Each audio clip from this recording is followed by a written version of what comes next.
Rumah Sakit Universitas Andalas, UNAN, memasuki usia keempat tahun ini mulai banyak memperlihatkan perubahan dan pencapaian. Meski di usia yang cukup muda, saat berumur 1 tahun 9 bulan, Rumah Sakit UNAN telah berhasil meraih akreditasi bintang 5 berstatus paripurna dalam penilaian akreditasi yang dilakukan oleh Komisi Akreditasi Rumah Sakit atau KAR.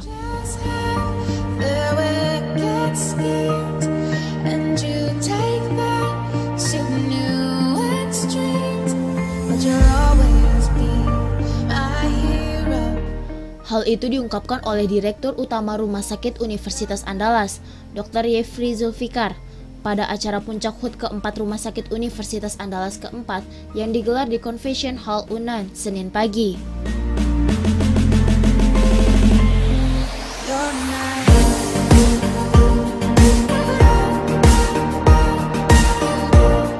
HUT RS UNAN yang jatuh pada tanggal 29 April dilaksanakan secara daring dan luring dengan berbagai rangkaian kegiatan, antara lain goes bersama dan lomba lari.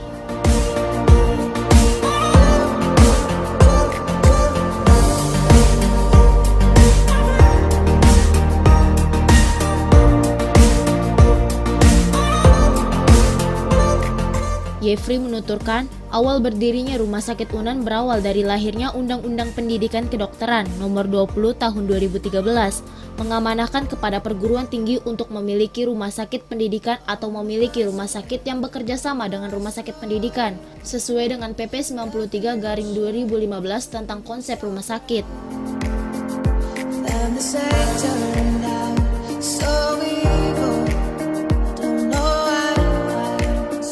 Hal itu mendorong pihak UNAN untuk menghadirkan Rumah Sakit UNAN sebagai Rumah Sakit Perguruan Tinggi Negeri atau RSPTN.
Rumah Sakit UNAN terdiri dari 4 lantai dan 1 basement yang memiliki sebanyak 200 tempat tidur. Pertama kali Rumah Sakit UNAN beroperasi, jumlah kunjungan hanya 100 kunjungan per bulan. Namun saat ini bisa mencapai 200 kunjungan per hari. Rumah sakit yang diresmikan oleh Wakil Presiden Yusuf Kala pada tahun 2017 telah banyak melakukan operasi dari berbagai penyakit dan jumlah pasien operasi juga terus meningkat.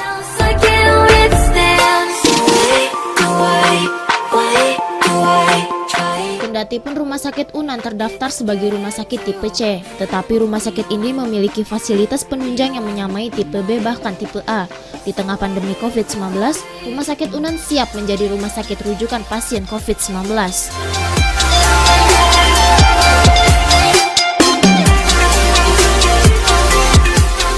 Saat awal Rumah Sakit UNAN menjadi rumah sakit rujukan COVID-19, ruang yang tersedia baru ada 12 tempat tidur yang telah dilengkapi dengan safety kepada petugas medis.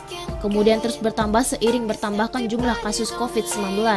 Bahkan Direktur Umum dan Sumber Daya Rumah Sakit UNAN, Dr. Andani Eka Putra menjadi orang terpercaya sebagai tenaga ahli bidang penanganan pandemi COVID-19 oleh Menkes Budi Gunadi Sadikin.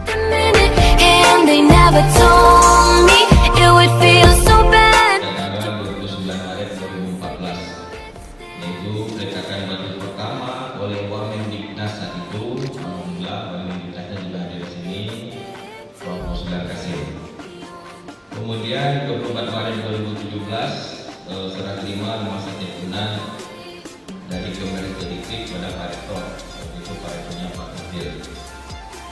Kemudian soft launching oleh Pak Dirjen Sumber Daya IPIT waktu itu Prof. Bufron tanggal 29 Maret 2017. Di saat launching ini mulai melayani pasien dan sini kita ambil sebagai titik kontrol rumah sakit. Sekarang produk ini Kepala BPJS Indonesia. Kemudian alhamdulillah pada 4 November 2017 grand opening oleh Wakil Presiden Republik Indonesia Pak Yusuf Kala. Kemudian perjalanan rumah sakit Unan ini kami informasikan saat ini alhamdulillah kita sudah mencapai akreditasi paripurna bintang 5. Itu saja dengan dukungan Bapak Ibu BPJP saat ini. Alhamdulillah telah hadir di sini Bapak Ibu BPJP, perawat dan semua tim yang mendukung, menunjang, pendidik dan sebagainya. Puji syukur kita panjatkan kepada Allah dalam perjalanan rumah sakit Unan terletak di kampus 5 Manis dengan luas 3,5 hektar. Tentu saja kami sebagian dari Unan. Unan luasnya kalau tidak salah 500 hektar ya Pak Rektor. Itu banyak sampai Bukit Barisan. Mungkin ada harimau yang pakai baju jaket Unan saat ini. Selamat datang Prof. Nusirwan, Direktur Pasca. Kemudian Bapak Ibu, rumah sakit Unan didirikan dengan 4 lantai dengan 1 basementnya dan mempunyai tempat tidur 200 tempat tidur. Alhamdulillah pada saat ini kita memang masih dalam bentuk operasionalnya di PC. Mungkin ke depan kita akan naik tingkat dari DPP. Kalau dilihat bangunannya itu minimal memang B atau A rumah sakit Unan.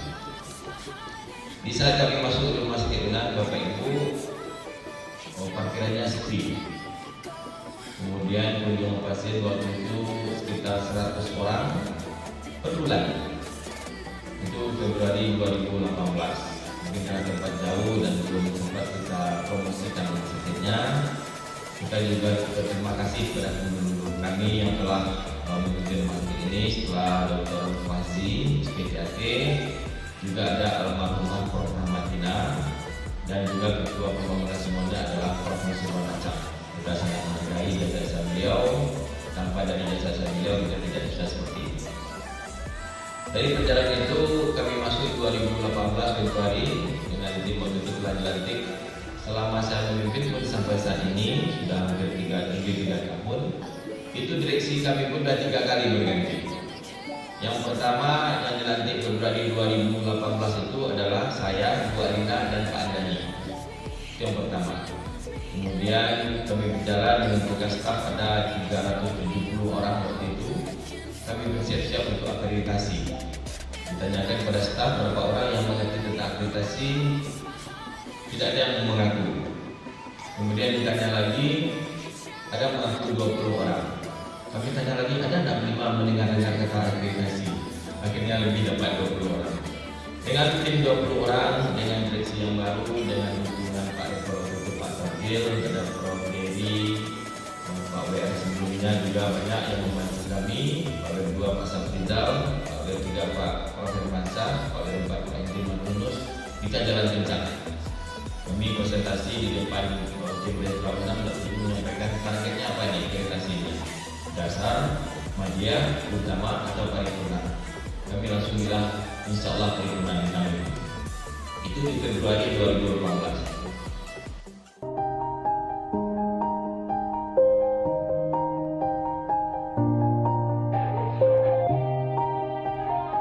Di ulang tahun yang keempat ini, pihaknya akan terus berupaya untuk mewujudkan visi rumah sakit menjadi rumah sakit pendidikan yang terkemuka dan bermartabat di Sumatera tahun 2022. Pihaknya juga menghimbau kepada masyarakat agar dapat memanfaatkan fasilitas yang ada di Rumah Sakit Unan.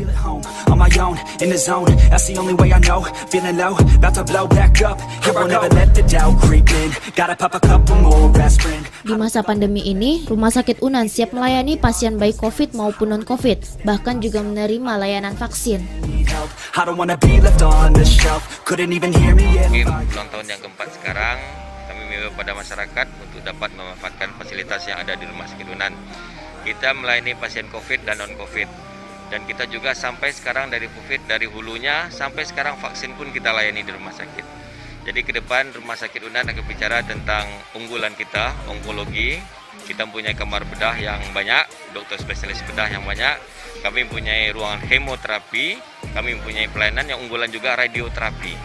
Kemudian kami juga menggunakan bulan dan kita berharap juga pelayanan pasien kanker di rumahnya, pelayanan palliative care. Jadi kita kunjungi rumah-rumah pasien yang membutuhkan dan juga ke depan kita berharap seperti yang disampaikan Pak Rektor dan Pak Dewas tadi, telemedicine. Jadi karena takut pasien datang ke rumah sakit, kita membuka pelayanan online dengan dokter spesialis kita yang lebih dari 70 orang. Jadi kami mengimbau masyarakat Sumatera Barat khususnya dan juga Sumatera Sumbar, Riau, Jambi untuk dapat mengakses rumah sakit kami dan insya Allah kami akan berikan pelayanan yang terbaik. Selain itu, kedepannya Rumah Sakit Unan akan lebih fokus terhadap keunggulan yang dimiliki antara lain onkologi, di mana Rumah Sakit Unan memiliki banyak kamar bedah dengan didukung oleh jumlah dokter spesialis yang banyak, ruang kemoterapi serta pelayanan unggulan lainnya yakni radioterapi dan palliative care. Selain itu, baru-baru ini rumah sakit telah menghadirkan layanan telemedicine. Layanan ini diberikan untuk orang yang takut ke rumah sakit untuk berobat. Dengan layanan ini, pihak rumah sakit membuka pelayanan melalui online dengan dokter spesialis yang berjumlah lebih dari 70 orang. Telemedicine ini telah dimulai yang sementara masih pelayanan umum dan eksekutif dengan area Sumbar, Riau, dan Jambi. Untuk mendukung layanan tersebut, pihak rumah sakit telah bekerja sama dengan apotek masing-masing pasien berdomisili yang resepnya dari Rumah Sakit Unan. Terkait pasien COVID di Rumah Sakit Unan relatif menurun, di mana pada awal Oktober tahun lalu bisa mencapai 80 pasien per hari. Namun saat ini hanya tinggal 15-20 orang saja. Kondisi itu rata-rata sama untuk Sumatera Barat.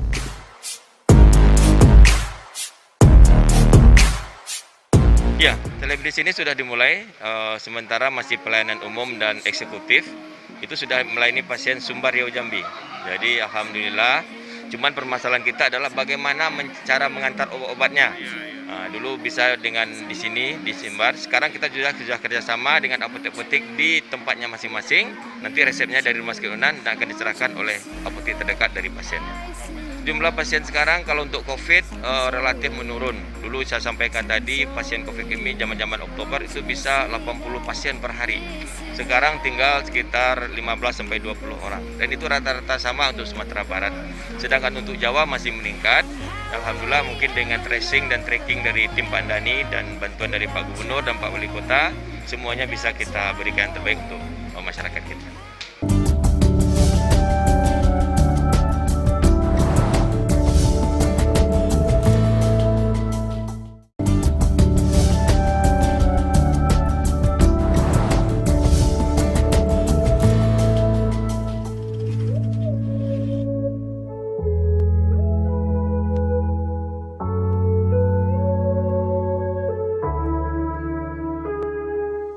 Sementara itu, Rektor Unan Profesor Yuliandri MH mengatakan, di usia Rumah Sakit Unan yang telah menginjak 4 tahun, pihak rumah sakit akan terus memberikan jasa pelayanan yang maksimal kepada masyarakat yang datang berobat, apalagi dengan status rumah sakit berakreditasi bintang 5. Itu merupakan komitmen rumah sakit untuk melakukan pelayanan kesehatan.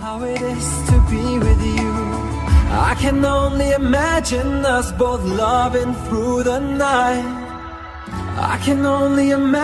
Meski Rumah Sakit Unan fokusnya rumah pendidikan, namun tidak hanya digunakan untuk menyelenggarakan proses pendidikan saja, tetapi juga memberikan jasa pelayanan kepada masyarakat. Yang pertama dalam rangkaian kegiatan 4 tahun Rumah Sakit Unan ini, seperti apa yang sudah komitmen kita bahwa kita senantiasa meningkatkan bagaimana memberikan jasa pelayanan yang maksimal. Itu pertama. Yang kedua adalah kita tentu apalagi dengan status rumah sakit yang sudah terakreditasi unggul atau bintang 5, dan itu adalah merupakan komitmen kita bagaimana kita senantiasa untuk melakukan pelayanan kesehatan.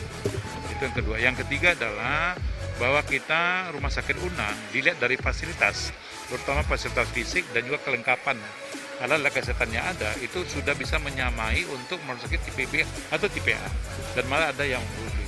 Maka dengan komitmen ini kita mengharapkan bahwa insya Allah mudah-mudahan ini sebagai rumah sakit pendidikan, tentu fokusnya tidak hanya digunakan untuk bagaimana menyelenggarakan proses pendidikan, tapi juga intinya adalah memberikan jasa pelayanan. Makanya komen kita ini kita selalu kita komunikasikan dengan baik, kolaborasi dengan baik dengan semua unsur, baik pemerintahan, kemudian juga pihak swasta, dan kita mengharapkan mudah-mudahan dengan kolaborasi ini dukungan bagaimana pengembangan rumah sakit UNAN ke depan itu akan bisa kita lakukan. Itu. Kemudian yang lain adalah memang secara pengelolaan hari ini untuk rumah sakit kan berbeda dengan lembaga pendidikan tinggi lain. Rumah sakit ini di dalam pengelolaannya itu juga melibatkan multi kementerian.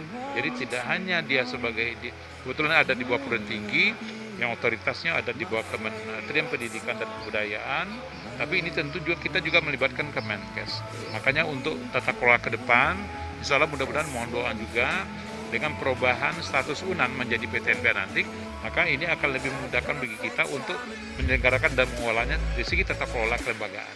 Maka itu juga merupakan bagian dari komen kita. Yang jelas adalah rumah sakit UNAN siap untuk menghadapi segala kondisi. Apalagi hari ini dalam menghadapi musibah non-alam pandemi COVID-19 ini, rumah sakit UNAN ke depan telah dijadikan rumah sakit rujukan, dan komen kita adalah senantiasa memberikan jasa pelayanan terbaik kepada semua pasien-pasien, termasuk pasien COVID misalnya. Seperti demikian. My little melody, if we could be a Dengan menjalin koordinasi dan kolaborasi yang baik dengan semua unsur, baik pemerintah maupun swasta, pengembangan rumah sakit UNAN ke depannya dapat diwujudkan.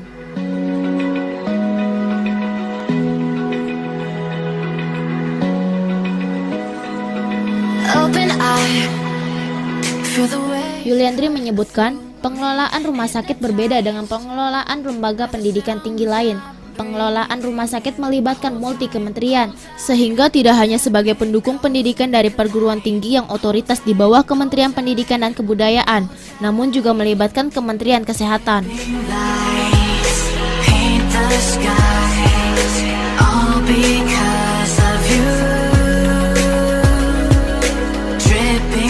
Untuk tata kelola ke depan, dengan berubahnya status UNAN menjadi perguruan tinggi berbadan hukum atau PTNBH, maka akan lebih mudah untuk menyelenggarakan dan mengelola rumah sakit UNAN dari segi tata kelola dan kelembagaan yang juga sesuai dengan komitmen rumah sakit UNAN siap menghadapi segala kondisi, terlebih saat ini menghadapi bencana non-alam COVID-19 ini.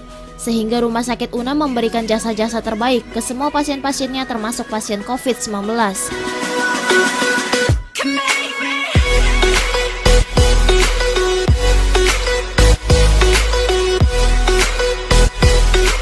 Tentu yang pertama sebagai rumah sakit ya, tentu bagaimana bisa menampung dan bisa memberikan jasa pelayanan terbaik untuk semua bidang. Apalagi UNAN khususnya kemarin kita sudah punya komitmen bahwa rumah sakit UNAN ini punya karakteristik adalah rumah sakit yang bisa melakukan jasa pelayanan di bidang onkologi. Kenapa? Karena di bidang beda ini itu termasuk yang tidak semua rumah sakit punya kadang-kadang. Makanya ini juga termasuk bagian. Kenapa demikian? Karena potensi sumber daya kita untuk bidang onkologi ini dalam bidang beda atau juga penanganan penyakit kanker itu juga menjadi bagian utama kita. Sehingga setiap rumah sakit itu sama juga dengan suatu sekolah. Dia mesti punya karakter apa yang utama di sana apa. Sehingga nanti orang mengetahui ketika dia mau membutuhkan jasa pelayanan rumah sakit, ketika dia misalnya butuh penanganan untuk sakit tertentu, misal kanker atau bedah, maka rumah sakit UNAN adalah itu unggulannya. Saya pikir ini. Jadi sehingga dengan ketersediaan seperti ini, insya Allah mudah-mudahan orang tidak lihat tempatnya jauh, tempatnya apa, tapi tersedianya UNAN insya Allah siap memberikan jasa pelayanan terbaik, sehingga masyarakat nanti puas dalam itu. Karena kuncinya adalah itu.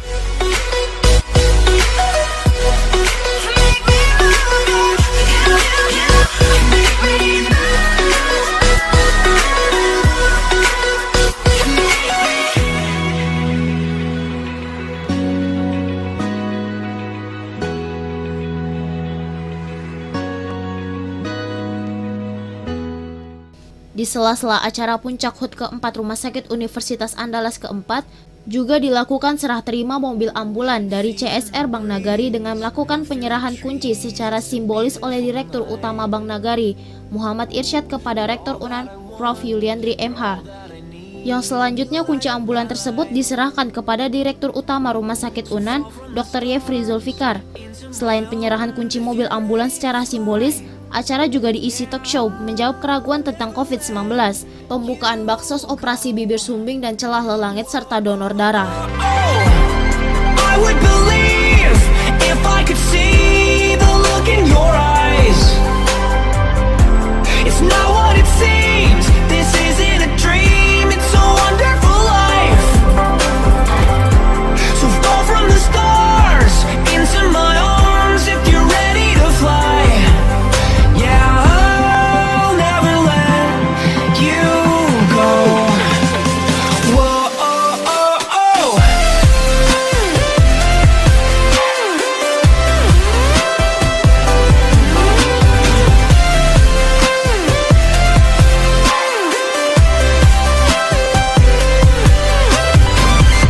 So fall from the stars into my arms if you're ready to fly. Yeah, I'll never let you go. Whoa, oh, oh, oh. Hold on to me and I'll set you free. If only I could. I'll turn up the sound and switch on the crowd. Yeah, it's gonna be good. So fall from the stars into my arms if you're ready to fly. Yeah, I'll never let you go. Whoa, oh, oh, oh.